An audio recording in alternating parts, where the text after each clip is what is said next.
Oh, yeah.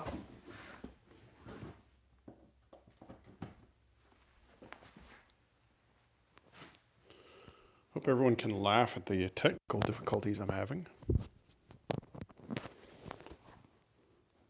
Can anybody hear me?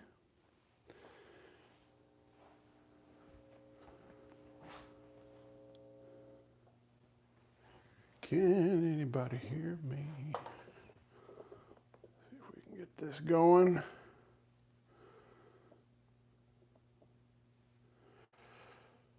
Let's see.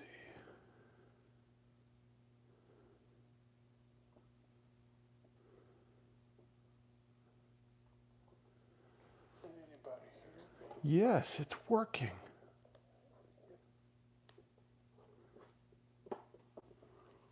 All right. We're getting things together. I'm sorry for the bumpy beginning. You know, sometimes technology doesn't smile on us. So I hope you are all doing well. And everyone's alive and kicking. Why am I not seeing... let's see if we can get some comments going. Why is this not working? Nope. All right. I don't see any comments. So let's see.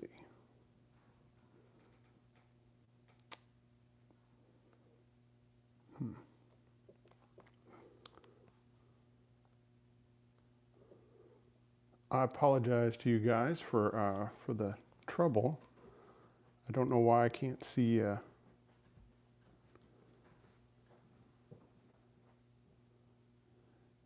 comments.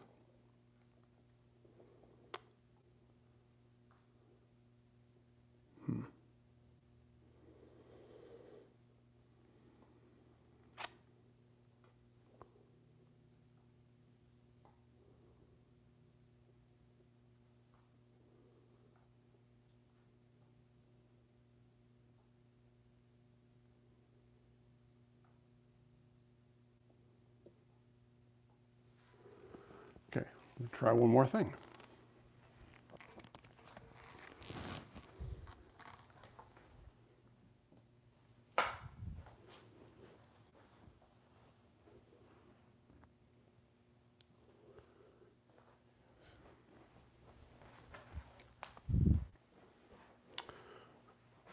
Okay, when one thing doesn't work, we try another. We don't give up.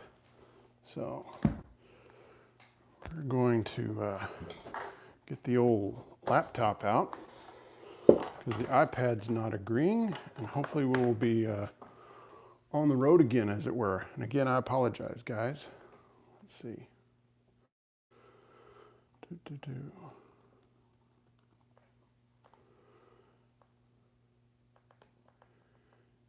In the weeds. You guys are awesome.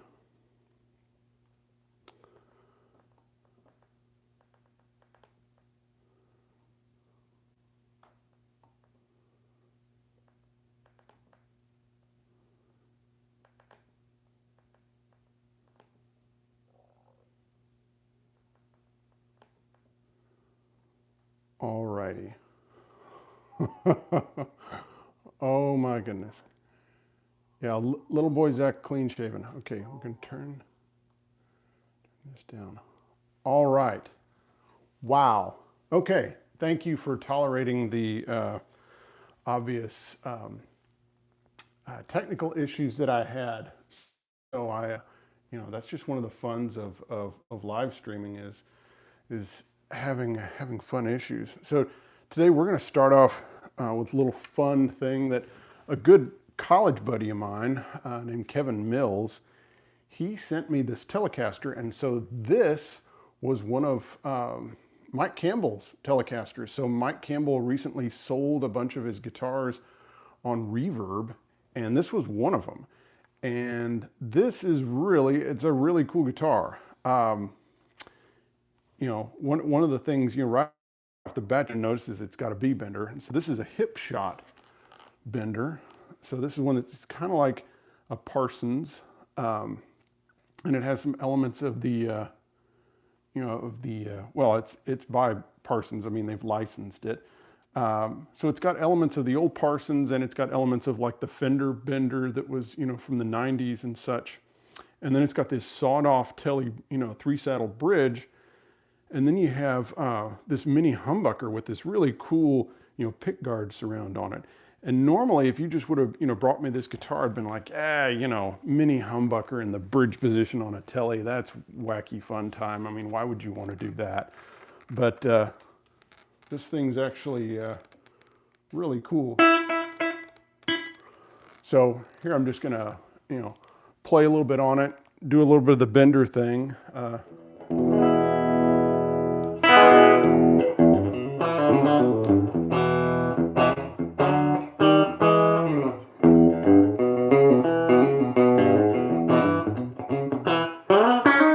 Yep.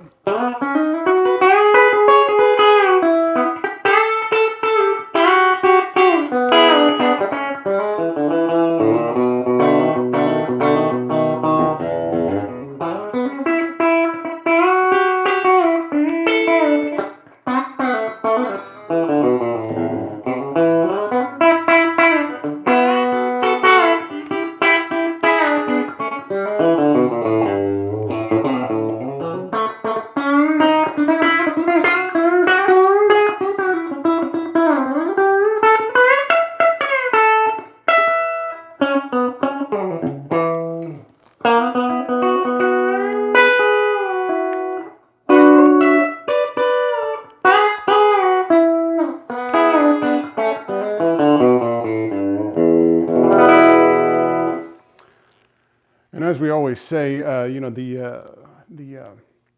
clams are free. So yeah, all right. So here we go. No snow in Toronto. Zach, by the way, is just my video, but that is blurry. It shouldn't be blurry. It's blurry on the screen that I'm looking at. Oh wow. All right. So yeah.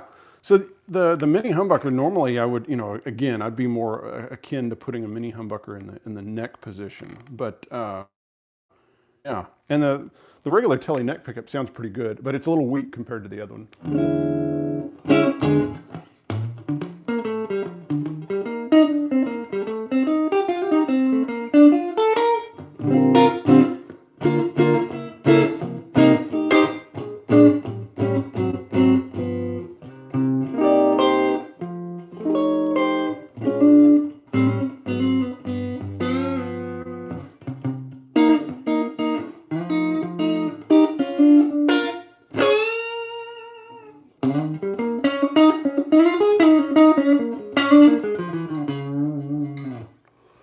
All right, let's see.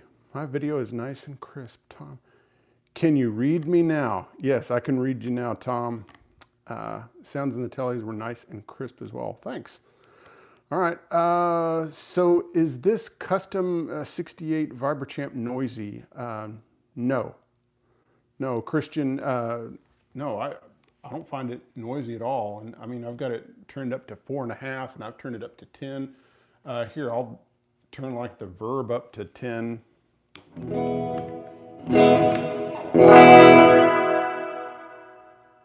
mean, there's not a lot of, or even if you turn the amp up really loud, you do get, a little bit of hiss going on. Yeah.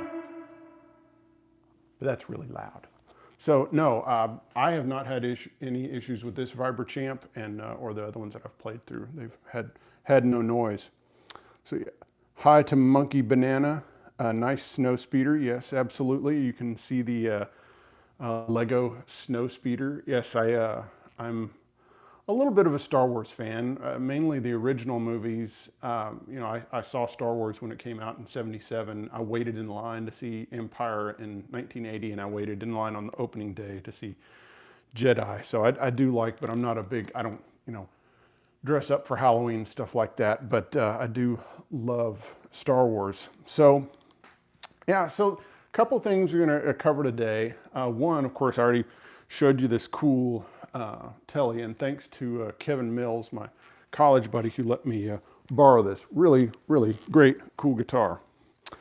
We're going to talk about, we're going to catch up on some things we covered in the last couple episodes. So one, I want to say, you know, on the Gigging on Tulsa time, a lot of y'all were really, really kind with all the comments about my playing, because there was both the video and then there was the clip, you know, because y'all liked the little playing clips that I did in the original video, and you wanted to see the whole thing, because I basically just taped from side stage, you know, some footage of me playing with Paul Bogart's band. And I'm also really glad that people have checked out Paul Bogart. Paul's a fantastic artist and does a lot of great things. I'm going to be playing with him later this month in Vegas for a Pro Rodeo Hall of Fame thing in Las Vegas. And then going to be playing with him again out in Tulsa around New Year's. So if you're around those areas, drop me a line. But yeah, thank you for all of the really nice comments about my playing and everything. That was, yeah, who doesn't like to hear that? So thank you. Well, let's see. Gold foils and tellies. Did Cornell Dupree use Fender amps? Absolutely, he used Fender amps and Ampeg amps. Ampeg were big in New York City. They were kind of the standard for studio players, because they actually had in-house amps through the 60s, 70s, and into the 80s. And there was a club that, to be a member, you had to pay like a monthly due. And so you got one of the keys, and the key was actually, it had a lock that covered the input on the amp. And so only people that were members of the club, you know, that paid their dues had a key, and they could, you know, unlock it and use the Ampeg amp. But Ampeg were really big in the New York session scene, you know, because of course also you have to remember, in New York City, you can't carry an amp around very easily. So, you know, guys were carrying their guitar in a gig bag. And then of course later on, you know, people started carrying a bag with some pedals in it. Then people started carrying around the little Boss pedal board, the plastic one from the 80s, the BC-B6. That was like, everybody had those. Sid McGuinness, Will Lee, everybody. I mean, everyone and their dog carried around one of those boards, not necessarily having all Boss pedals in it, but yeah, that was kind of the thing. So, but yes, Cornell Dupree did use Fender amps mainly live, but recording in New York, he used more Ampeg amps. Saudi Arabia, very cool. Any tips on tremolo picking? Gig video again? I don't know. I don't know if that's a positive or a negative, Lucas. Tremolo picking. Yeah, and you know, I guess you're saying like mandolin playing. You know, I use the side of my pick, you know, because I just had never gotten along with the point end, so I always use this part, and I find that that works better. Even if you are a point player, I found that by using that, you can get, or even, you know, if you're trying to imitate mandolin, but I still don't think that's as good. But yeah, but that's a good way of helping your tremolo picking. Click Zach's like button, y'all. Yes, thank you, Telecaster Bear. That was a great show from Oklahoma. You were outstanding. I like the guitar playing, walking off stage, and giving you a pat on the back. Great touch. Thank you, Tom.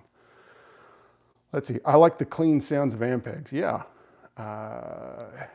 Zach, have you had a chance to play a Sewer T, and your thoughts?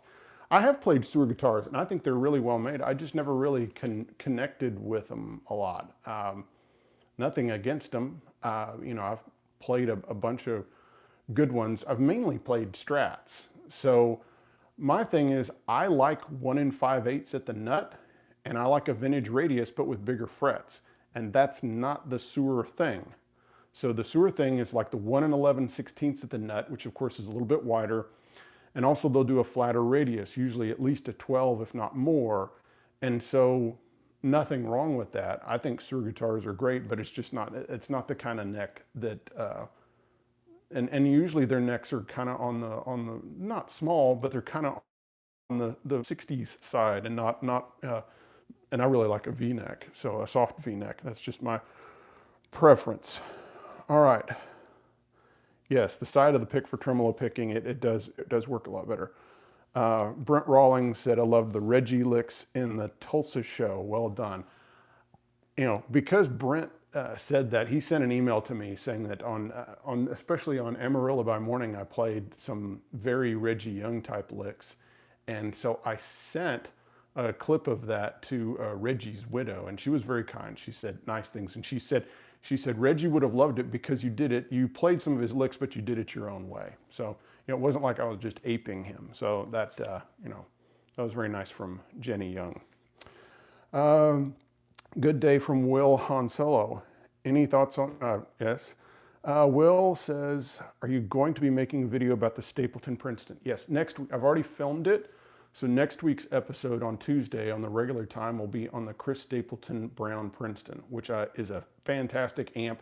And it's one that I reached out to Fender about. So I don't really do reviews per se, and that's why you don't see me doing that kind of thing, you know, all the time. But I do have a relationship with Fender, and I do, when there's something of interest to me, you know, I contact them and say, hey, I'm interested in that. And so I've wanted a Brown amp to kind of fill in that gap in my amp grouping, because I have a Blackface Deluxe Reverb, I have a Harvard, and so I wanted a Brown Princeton, and the Stapleton is fantastic. So you'll see, you know, everything about that next week. So, and of course you got kind of a teaser because I used it in the Big Al video. And while we're talking about Big Al, I'm really glad that, you know, a lot of y'all chimed in that you're big fans of NRBQ, and I'm glad, and a lot of guys, you know, chimed in that they'd never really heard of Big Al and NRBQ, and I'm really glad that y'all have enjoyed that, because I love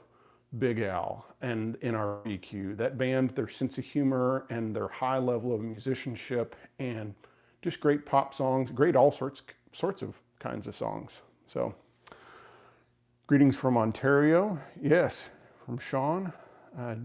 Do you use boost pedals, and do you also use them with drive pedals? Bill, I don't use a lot of pedals, unless like I just have to have it for the gig. Most of the time I will, you know, use the volume control on the guitar if I want to get louder. You know, the only type, you know, I'll use an overdrive pedal, which most of the time it's a Mostortion. Sometimes I will use a Boss EQ pedal, the GE7, as a boost pedal, like boosting certain frequencies just to kind of pop out a little bit and come back. I'll use that sometimes depending on the gig, but I don't really use a lot of boost pedals like a Klon type thing or something like that. Because most of the time I'm not trying to overdrive the front end of an amp. I want my amp to be a little cleaner, so I kind of like a clean platform. 15-inch speakers.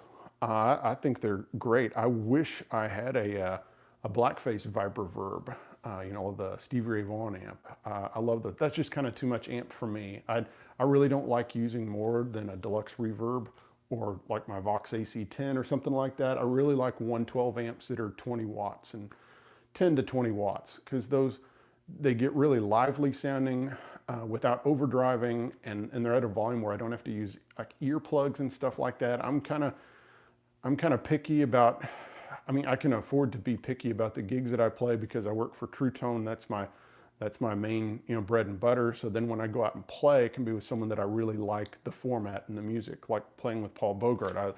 You know, a loud band would not be fun for me. A band where I needed a twin or to play really loud, that would be miserable for me. V-neck. You would love the ones on my 38 ES 150 and my Triumph. Talk about V-neck heaven. Very cool. Reggie was there. She broke into Driftway just to... That's very cool. Tennessee Waltz. Can you give a quick blast of it again, if you like or not? Entirely up to you. Okay, yeah, I'll play something. That'll be fun.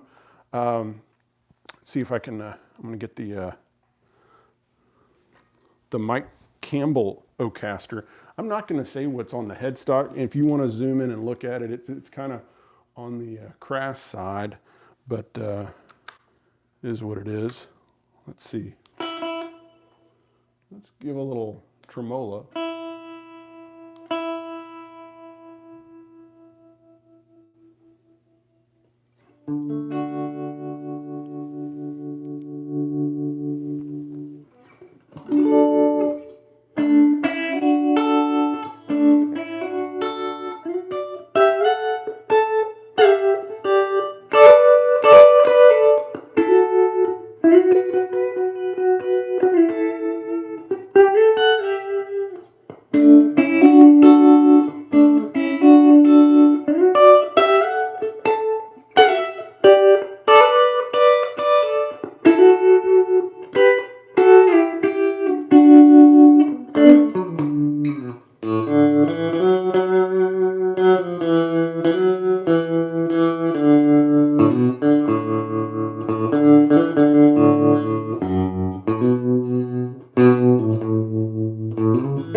All right. Oh, thank you, Bill, for the super chat. That very, very kind. Yeah, I really appreciate it. So good. Yeah. Zach, I learned quite a lot from watching your videos, comments on the 5E3 or 57 Tweed Deluxe. I love the tones you get from. Yeah, I love Tweed Deluxes, and they're very dependent on the speaker, and so yeah, I think you just have to find the right speaker for it that has enough, you know, kind of openness to it. I think you need like at least a P12Q, and yeah, I think, you know, or even like a good ceramic speaker in there. But yeah, those amps are super dependent on what speaker you put in them. But yeah, they're a really, really great platform, really great tone machines. Oh, you ever played pedal steel? No, I tried to play pedal steel. It didn't work out well. I think it was I'd been playing guitar too long, and it just felt so much like starting over. Even with playing the mandolin, it you know, at least it felt more related. I tried to play fiddle for a little while and I quit. And I have my great grandfather's fiddle, and I really should learn how to play it. Brent Rawlings, thank you so much. Thank you so much for hitting the super chat. I really appreciate that. And comments are going by really quick.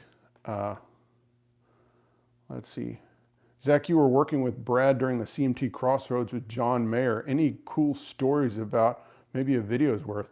I don't know that I'd do a full video. I think I was really disappointed in John Mayer, not as a musician, but he just was not a very kind person. And I don't know, and I don't say that in a judgmental, maybe it is coming across as a judgmental thing, but he was not very fun to be around. And I'm sure he was he was kind of shooting up as far as his stardom, and he just wasn't fun to be around. And yeah, so yeah, but you know, it was a fun experience. He had a killer band, and you know, and of course he's a great player, and you know, I enjoy his music, but that was not a positive experience being around John Mayer.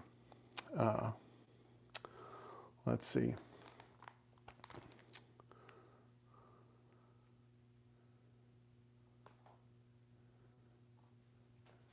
Can you show how to use ghost notes? Golly, you know, usually I do ghost notes usually in chicken picking, where it's kind of like you're kind of hitting something and really just kind of, it's almost like making a percussive noise or something like that that's kind of filling in a beat. Yeah. Hello from Bakersfield. Play it, Steve. I mean, Zach. Hey, everyone. Just bought another One Spot. Thank you for buying, you know, One Spot and supporting True Tone. That's, you know, very important. Keeps me with a job. Dream guest on the True Tone Lounge. That would be James Burton. I've gotten to interview a lot of my heroes, including the late Reggie Young and like John Leventhal and Jimmy Johnson and, you know, John Jorgensen and guys like of that wonderful ilk, but James Burton, and that's something that's kind of, have never been able to make it happen. I'm still wanting one of those little Fenders. Yeah, this is a really fun amp, and this is the amp that I play through a lot, here at my home, and I even take it, to little practice sessions, like if you're just going to play with one or two other people, or I take it maybe to someone else's house. And in the past, I would have taken the Harvard, and the Harvard's killer, but it doesn't have reverb and tremolo on it. And so this has reverb and tremolo, so it just has a bit fuller sound. So now I still use the Harvard, but also that's just kind of a more expensive amp, and so I don't feel as nervous, taking this around. So, because it's cool. Middle, my early Knopfler. Will Gray, thank you so much. Very, very kind. Let's see. In the middle of my Knopfler phase, I find he's almost totally different player depending on the guitar he uses. Do you agree?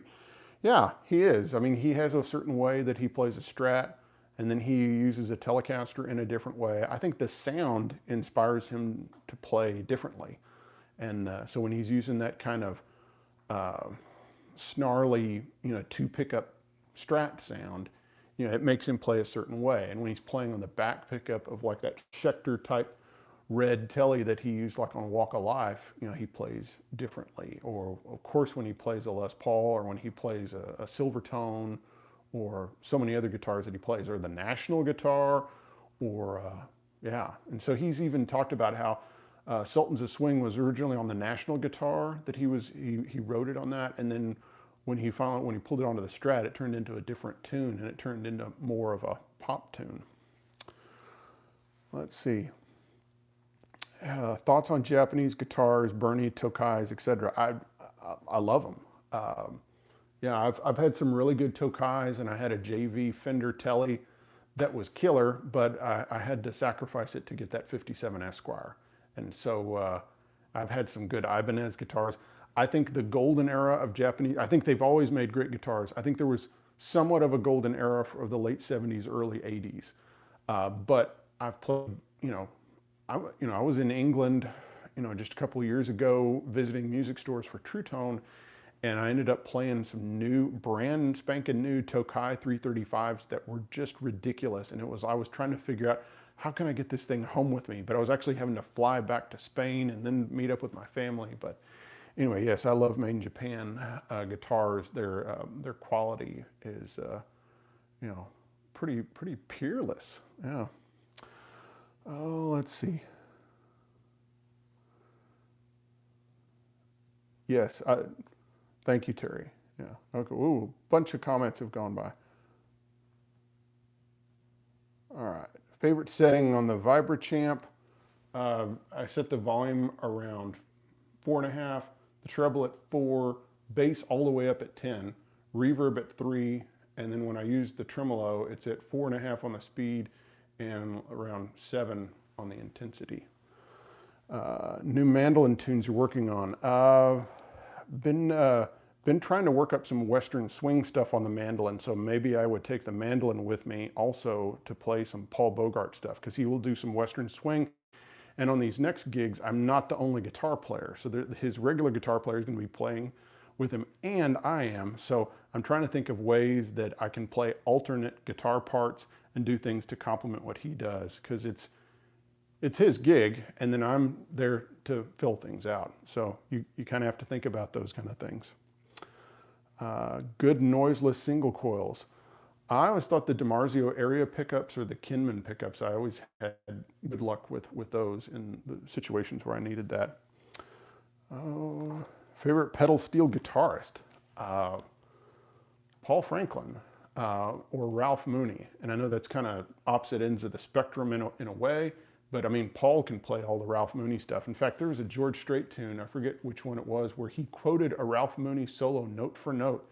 And it was hilarious because it was kind of more of a little bit more of a pop country kind of thing. But yeah, I love Ralph Mooney kind of bounciness, and I love Paul Franklin's, just his breadth of knowledge. But golly, I should say Buddy Emmons. I saw Buddy Emmons play with Albert Lee in Nashville, and Buddy Emmons destroyed everybody. This was in the 90s, and Buddy Emmons just, yeah, and he stopped using the pedals, and he just started using the bar, you know, on its own, and he killed the, he killed everybody.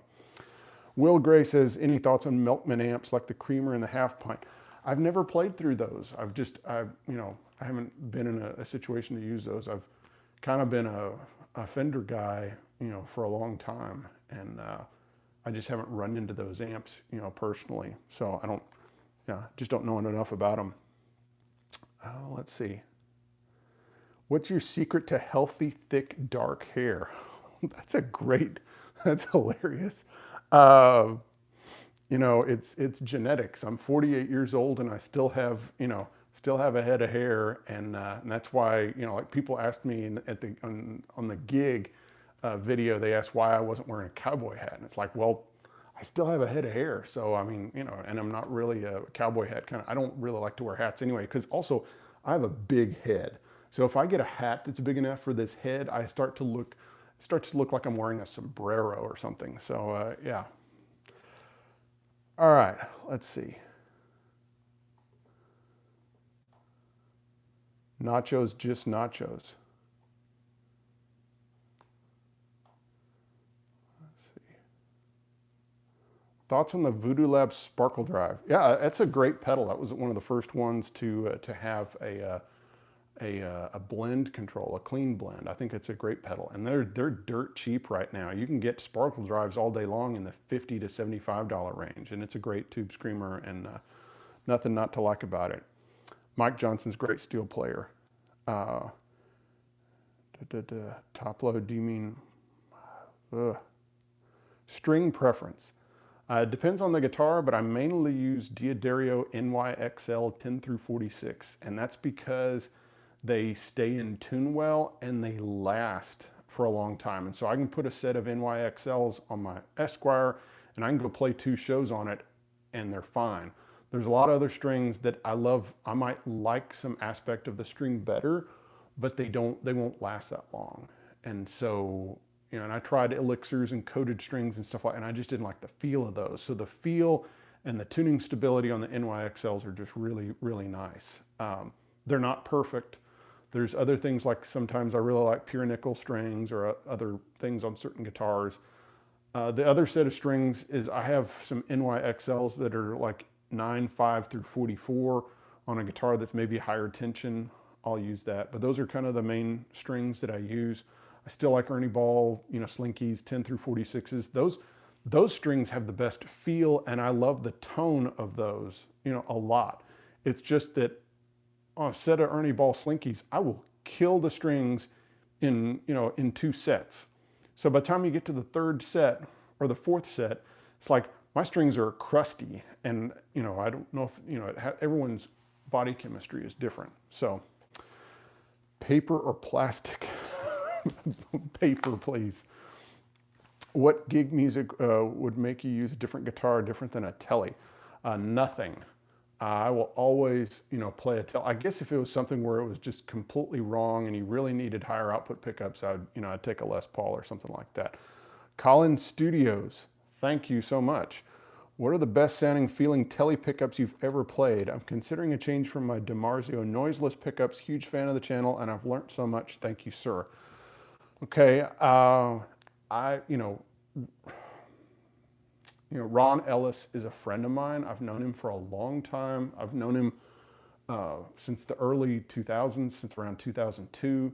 And I know his pickups can be hard to come by and you have to wait a while, but they are fantastic. I really like, he makes a set based on the pickups that are in my 57 Esquire, because he rewound the back pickup. And so it's similar to one that, so he will make this special 5758 Tele pickup. So where it has just the raised D and G and the rest of them are flat. And so you can get that, but also he makes a great flat top, flat pole, Blackguard pickup, or he makes a staggered one that's great. Yeah, Ron's a friend and he makes great pickups, and it's just sometimes you just have to wait. I've had to wait a year to get pickups from my friend, and it's just kind of the way it is. All right, some people are going by. Let's see. Ian Nichols, thank you so much. I chew through power slinkies. Yeah. Dittos on the yeah, made in Japan guitars. Donmar pickups are great, and I've played tons of them, and I thought they were great. It's just that it comes down to, you know, having relationships with people, and it's like nothing against anyone else. And you might find that, you know, one set of pickups doesn't work in a guitar and it works well in another, but it's just kind of is what it is. Favorite current artist? Dang, that's a tough question. You know, golly, who have I listened to lately, you know, new that I really, really enjoyed?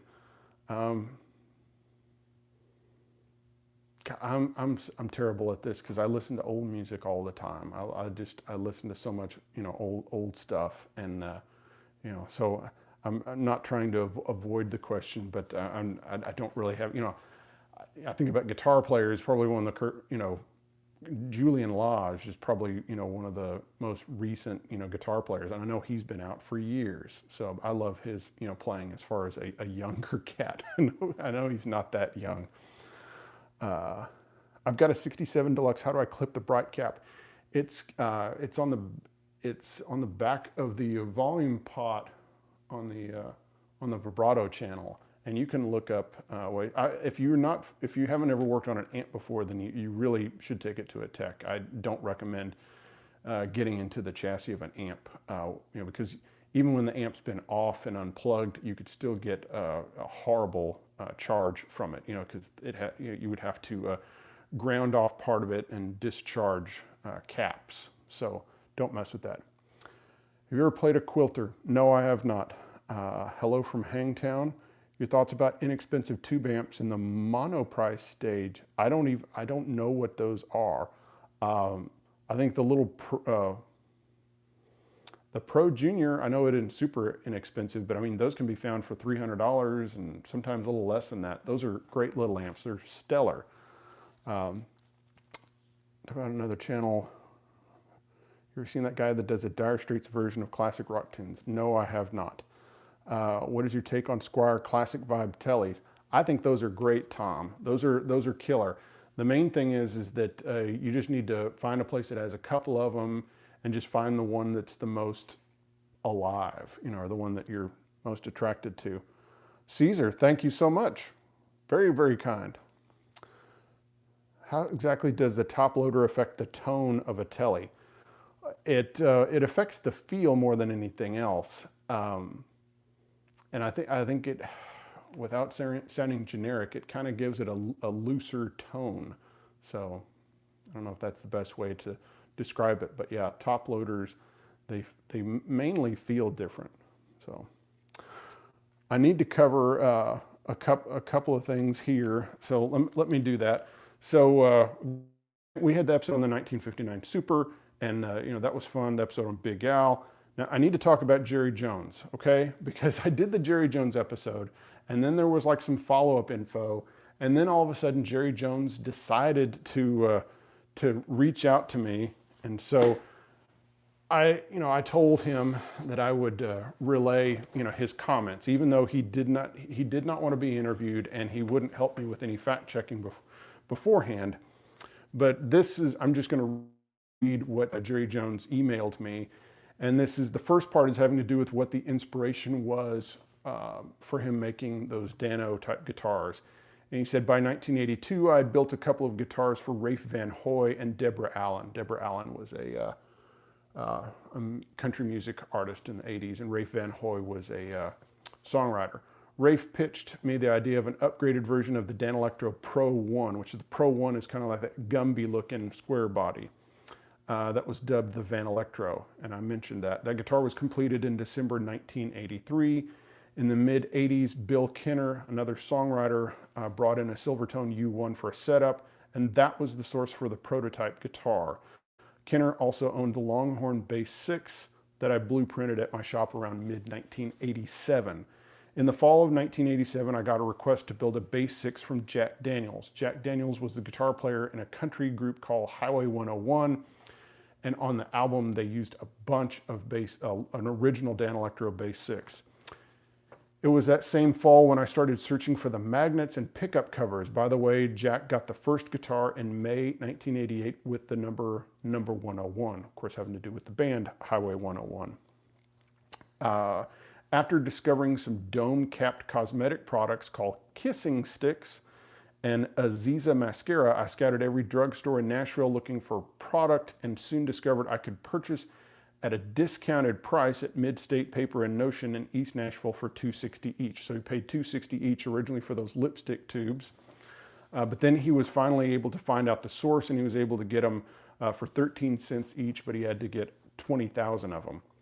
Then he commented on Merle Haggard's guitar. He said the neck-through design did not go the full length of the instrument like I believed. It actually only went to the end of the bridge. And that was because that was the length of the wood that he has. He says it's wood that he sourced back in 1978, and he had been inspired by SD Curly guitars. The first Merle guitar was actually solid and had Hag on the headstock, so I've never seen that, along with the pearl inlay of his dog Tuffy. The second guitar was hollow, and along with the pearl Tuffy inlay, I added a name that I'd been considering Tough Dog Telly. So the Tough Dog Telly was originally made by Jerry Jones, and then of course Fender, made it later on. Now here's the kind of the big kind of the most revealing thing that Jerry Jones had to say. He said, concerning Jerry Jones versus the Evitz Corporation or Danelectro, Evitz did not acquire the Danelectro trademark from the original company, but rather from a New Jersey guitar dealer who simply registered the name in 1979. Evitz has no connection to the original Danelectro company. The settlement of the case required Evitz to abandon all trademark applications and declared that the contested trade dress is in the public domain, meaning anyone can freely copy the original Danelectro designs. So again, so that you understand that what Jerry Jones is saying is that Evitz Corp bought the Danelectro name and the name alone from a New Jersey guitar dealer who picked up the name after it had dropped from use and no one legally owned it. So a guitar dealer bought the Danelectro name.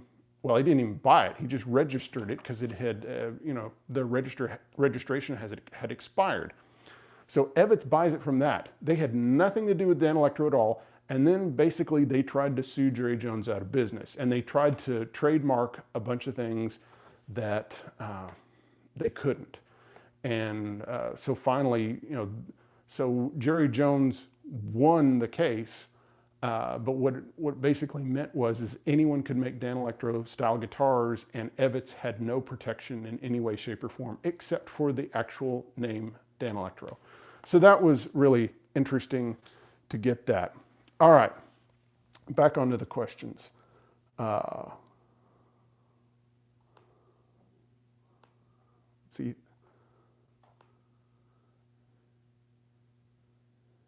Do I bring backup amps to gigs? Absolutely I do. I always have 2 amps.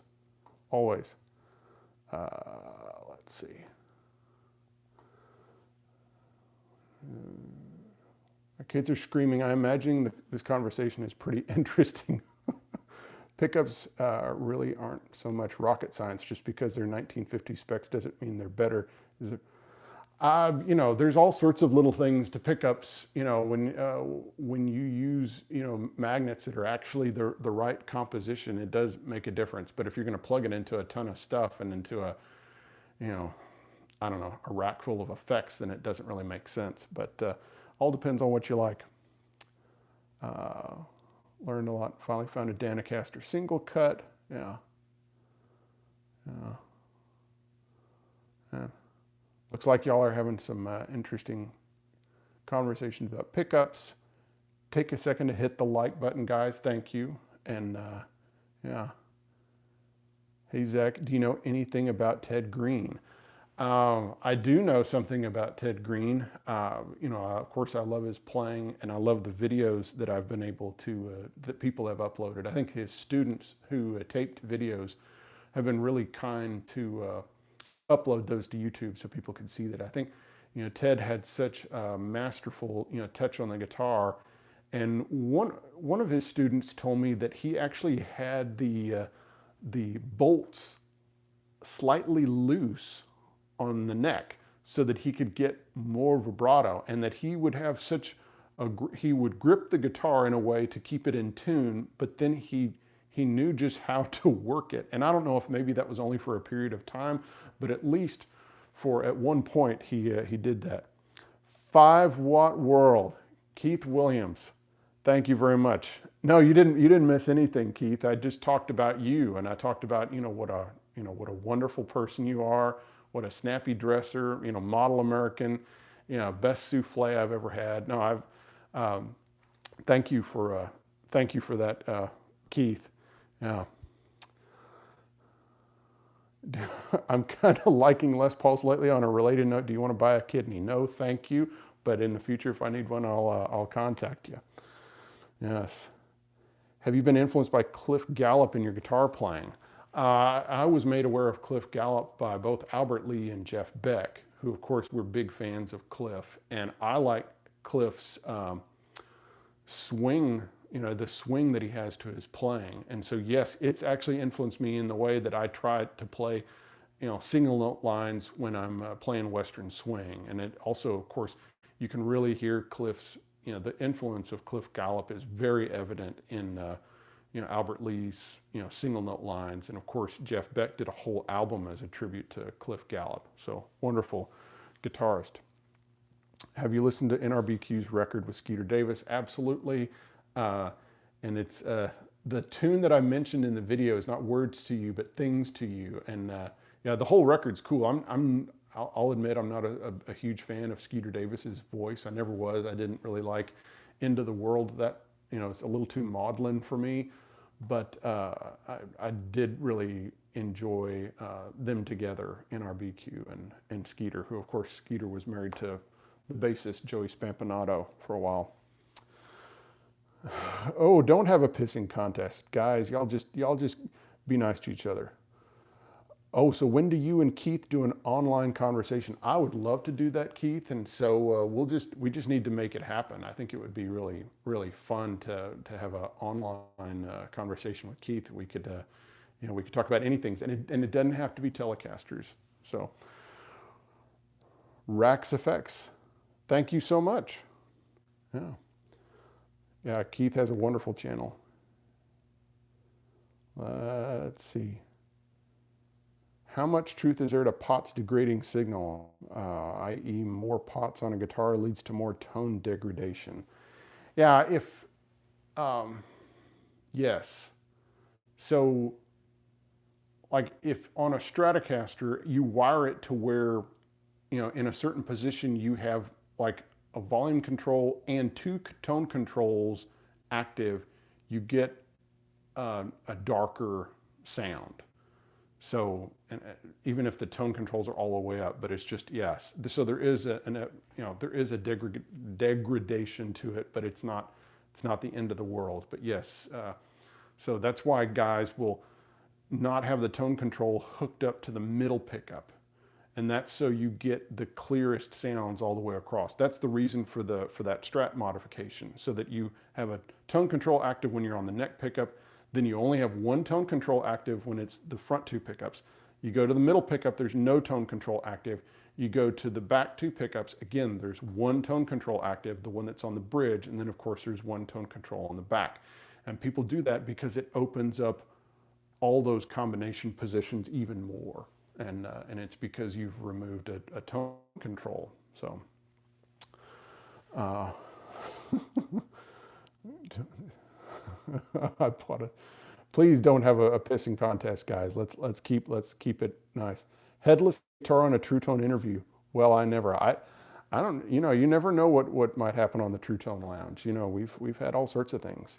Any chance of doing a show on Jerry Donahue? I love Jerry Donahue, and of course I'm sad that, he's had a stroke and he's not able to play anymore. I think Jorgensen has actually gone and visited him and I think held down the left hand while Jerry could still do right hand stuff and still playing, and I thought that was very interesting. So yes, I ought to do something on Jerry and the Telecasters, even though I've kind of mentioned Jorgensen a bunch because I'm a you know, a big John Jorgensen fan.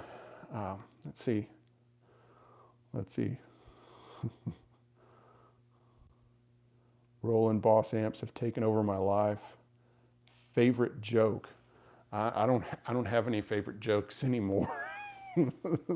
Life is strange enough. How low do you set your action with a 7 1/4 radius? I set it as low as I can. So I'll set it to where it rattles and then just pull it up just a little bit. That's kind of my rule. I set it, you know, as low as I can get the string where it's not rattling and it's not noting out when I bend it a whole step, and that's it. And then I kind of try to follow the radius. So I start with the high E and B strings, and I'll set those, and I'll get them as low as I can, and then from there I'll set the other strings, and I'll follow, you know, try to follow the radius of the, you know, of the neck.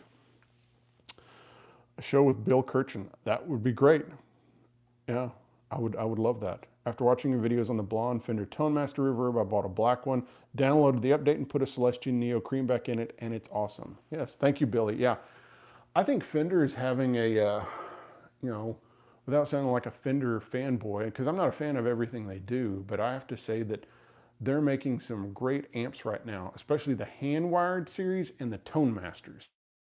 And that's not to be dumping on the regular, you know, tube reissues, you know, but the ones that I like the best that Fender's making right now are either the Tonemasters, especially the blonde ones with the Neo cream backs in them. I really like that, you know, and it's under $1,000. Or I really like the hand-wired. I've played through the hand-wired Princeton, blackface one, and of course next week's is on the hand-wired brown face, you know, Chris Stapleton one, and the hand-wired 64 Deluxe is a really great amp too. They're, yeah, I think they're making some of the best amps they've ever made. So, any experience with zero glide nuts? No, I have never used that. I've just used, you know, bone, you know, just bone nuts. That's all. I've never done anything else. I mean, I think maybe in the 80s I might have had a guitar that had some kind of, you know, different material that was supposed to let the string, you know, glide through there better. But no, yeah. Let's see. You do an awesome job, Zach. Thank you, R. Anderson. I want to build a little tweed champ. Hi from Syracuse. Well, that's to Keith. Well, of course, I'm just gonna, you know, since I have the chance here, and because Keith has been so kind to me, I just want to say again that Keith was a huge inspiration, and he's been a mentor to me, you know, all this time. He is one of the main reasons, one of the chief reasons I started doing this channel, and he really helped me. And I think one of the greatest pieces of advice that he gave me was just start doing it, and you're going to hate the first shows that you do when you get past it. And I was doing about 2 shows a week there for a while because it was during the thing I don't like to mention from last year, and yeah, and Keith, and just being able to connect with Keith and be able to talk to him on the phone and such, and his show, it's, you know, he has a very different style than I do. He scripts out the whole thing, and he has pictures, and he has all these things, and I love what he does, and but he was able to pass on all this wisdom to me, and he helped me know the importance of thumbnails and the importance of titles, and that you just, and consistency, you just keep putting out episodes. And so that's my public thank you to Keith Williams, which, you know, if he ever shows up, I'm going to cook him a brisket or some other type. I have a big green egg, and I'm going to smoke some kind of meat for Keith. Unless he becomes vegetarian, then I'll smoke him some vegetables. So, oh, let's see. 5 watt has raised bar. Yeah, absolutely. Let's see. Anybody? Aw, shucks, from Keith. Do you own any Squier guitars? Yes, I do. I have a Squier Bass 6, and I love it. It was a gift from a friend of mine, and it's very special to me. So my friend Adam gave me a black Squire Bass 6, and I love that guitar. The only thing I've done to it is I put flat wounds on it, and I had to do a little jimmying on the bridge. I had to do a little filing on it, but it's fantastic, and they're just great right out of the box. Highly recommend the Classic Vibe series, the basses. My son is learning to play bass, and he has one of the Squire Classic Vibe P basses, and it's ridiculous. It's amazing. I think we're in this golden era of musical instruments where it's like, you know, I'm only 48, but I was still kind of in that era where if you bought a cheap instrument, it played terrible. And now it's like you can go into a store and pay $200 or less for a guitar that plays well and sounds good. You know, again, you know, in the past, if you didn't pony up, you got some terrible guitar that was, you know, really hard to play. All right. Hello from Ireland. Thanks so much for your contribution to the world of guitar. What's your must-have pedal? A must-have pedal. Well, if I'm using my deluxe reverb, then the must-have pedal would be an overdrive, I guess. So I'm probably the Distortion. If I was playing through the Harvard or something like that, then the must-have would be probably like a Strymon Flint, where I could get, you know, reverb and tremolo. So I don't even own a Flint anymore, but that's a good pedal. Been trying different reverb pedals. So yeah, when Zach and I got on the phone, I was starstruck from the True Tone Lounge days. Keith's being extra nice. You know, yeah. I've learned so much from Keith. I mean, it's ridiculous. You know, if he were to send me a bill, I'd have to pay it no matter what it was. Don't send me a bill. Are there more YouTubers than guitarists in Nashville? That is funny. There are a lot of YouTubers here in Nashville, and they all have different styles and they all do different things. And yeah, and I'm not part of that community, and there's nothing against that, but I'm not, you know, yeah, they don't invite me to their club. So, oh, let's see. Hello from England. What's the difference between Distortion and Noble's ODR1? Well, the Distortion is a tube screamer with a 3-band EQ and a different op-amp chip. And so it just kind of, and then the ODR1, okay, I'm gonna back up. The ODR1 has a little bit more of an open mid-range, and it has a big bass sound to it. And to me, it sounds like it sounds like you've turned on another amp. The Distortion, while not transparent, it sounds a little bit more like your amp, but with a mid-range boost and such. But maybe that's not the best comparison. But basically, to put it simply, the Distortion has more mids. The Noble's is just bigger sounding. The Noble's is just really big. It has a big bass sound. Yeah, it makes your little high E string, when you hit a Noble's pedal, it sounds pretty big. So, oh, how big is your pedal board now? I just, you know, usually I have 5 to 6 pedals on it tops, and that's including the tuner. And that's what I kind of limit myself to, unless the gig just calls for it. So, and I'm still basically using the pedal board that's in my grab and go video. I'm still using the same one. I haven't changed anything on it. Now I do change things up, like to the Tulsa gig, because I was going stereo and stuff. I used a couple of different things. But ever worked with Blake Mills? No, I would love to. I love Blake Mills. Any love for Rickenbacker? Sorry, but no. I don't hate him or anything, but it's just I had to work on some of the 12 strings and such, and then I've had to play them at times, and I just didn't find them comfortable. I love the sound, and I love when other people play them, especially, you know, hearing like Roger McGuinn or George Harrison or John Jorgensen play a Rickenbacker. Oh, I love that. Or even, you know, Peter Buck from REM or Tom Petty. You know, those guys make them sound great.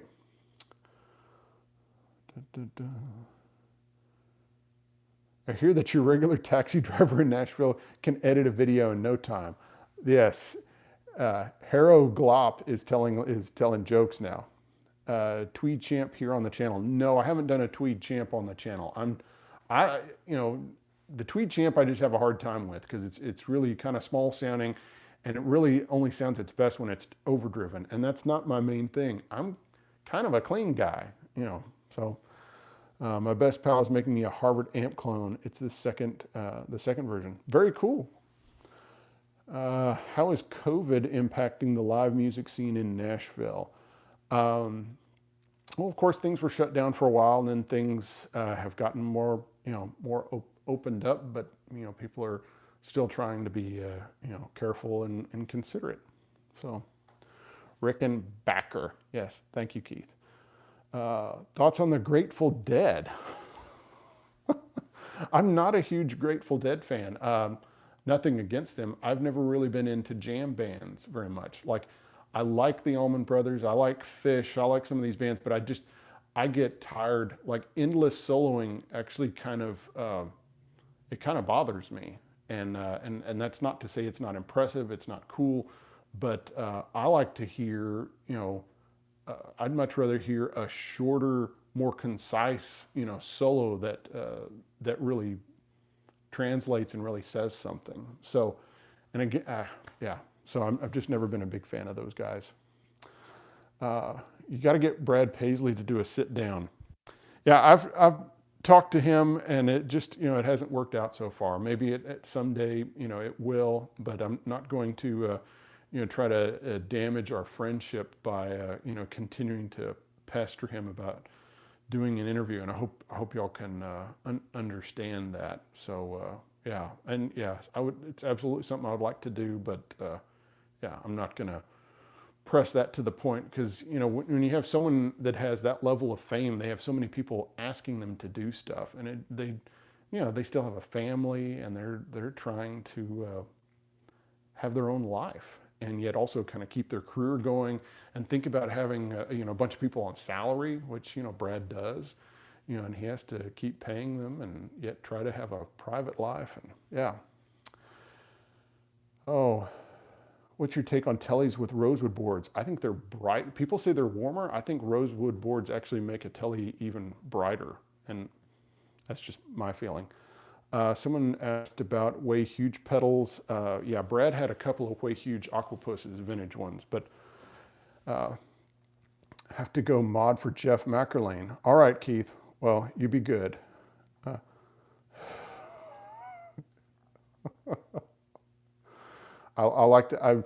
Yes, I'm glad that Jerry Garcia is still having time to comment on me, from the ether. All right, well we've gone on for about an hour, and I think we need to call it quits at this point. Thank you to Keith Williams for popping in.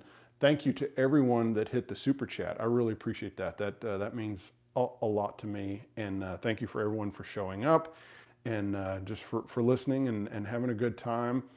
And the way I'm going to do it is I'll usually do about 3 normal episodes, and then I'll do a live stream. So next week will be on the Brown Princeton, the Chris Stapleton one, and and then there'll be like 2 more after that, and then I'll do another live stream. And I love doing this with you guys. Love being able to kind of answer questions, because I mean it is called Ask Zach. And here pal here. Yes, I interviewed Jim Campbell for the True Tone Lounge. It was a Zoom interview, but I'm a huge fan of Jim, and you need to go watch that if you haven't watched that. Yes, all right, guys. Have a wonderful day, and I'll see you next Tuesday with a regular Ask Zach. Thank you so much, guys, and bye-bye.